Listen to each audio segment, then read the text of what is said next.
مفتاح صاحب یہ فرمائیے گا کہ یہ ایشو جو ہے اب یہ گلوبل انرجی ایشو بھی بن گیا ہے. سب سے بڑا ایشو جو دنیا کو ڈس رہا ہے وہ انرجی کرائسس ہے جو کہ اور اس سے ریلیٹڈ جو ساری چیزیں اور اس کی جڑ ہے اسٹریٹ آف ہارموز ہے. یہ ٹھیک ہے جو گلوبل ایک پکچر ہے وہ ہم نے دیکھی.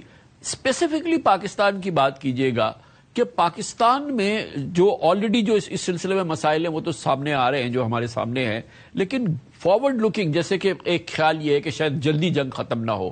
ایوری ڈے دیٹ پاس وہ پاکستان کے لیے کیا مصیبت کا باعث ہو سکتا ہے اور کس طرح سے انرجی کرائسس ہمیں جو ہے وہ ڈس سکتا ہے؟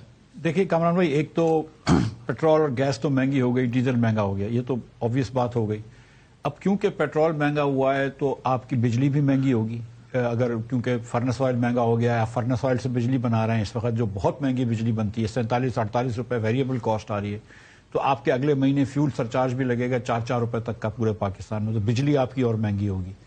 اس کے بعد آپ کی گیس نہیں آ رہی جس کی وجہ سے پنجاب میں 8-8 گھنٹے کی لوڈ شیڈنگ ہو رہی ہے پنجاب اور کے پی میں, ملک کے شمال میں, جبکہ ہمیں کہا گیا تھا کہ نہیں ہوگی, گیس نہ آنے سے فائدہ ہوگا, لیکن اب بڑا نقصان ہو رہا ہے. اب آج آپ گیس خریدنے کی بات کر رہے ہیں تو وہ ڈبل قیمت پہ خرید رہے ہیں اور آپ تقریباً $40 ملین جو ہے وہ ایک کارگو پہ زیادہ دیں گے جو ابھی آپ اسپاٹ بائنگ کریں گے. جی. اس کے بعد آپ کا اس مہینے کا انفلیشن جو ہے وہ 11 سے 12% آئے گا. پچھلے مہینے 7.5% تھا, اس مہینے 11 سے 12 آئے گا.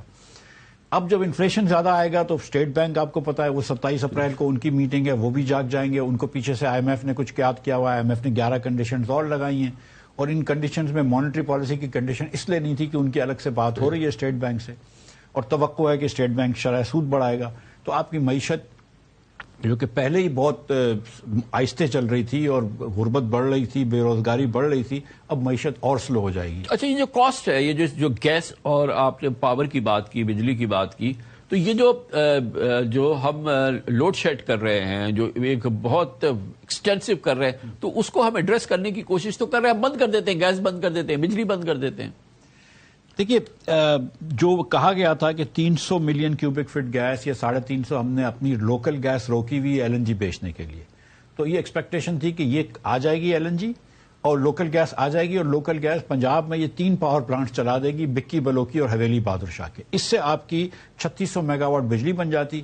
وہاں پہ اگر آپ پنجاب میں 3600 میگا واٹ بجلی بنا رہے ہوتے تو کراچی سے آپ مزید ساؤتھ سے اور بجلی بھیج سکتے تھے کیونکہ گرڈ میں اسٹیبلٹی آ جاتی.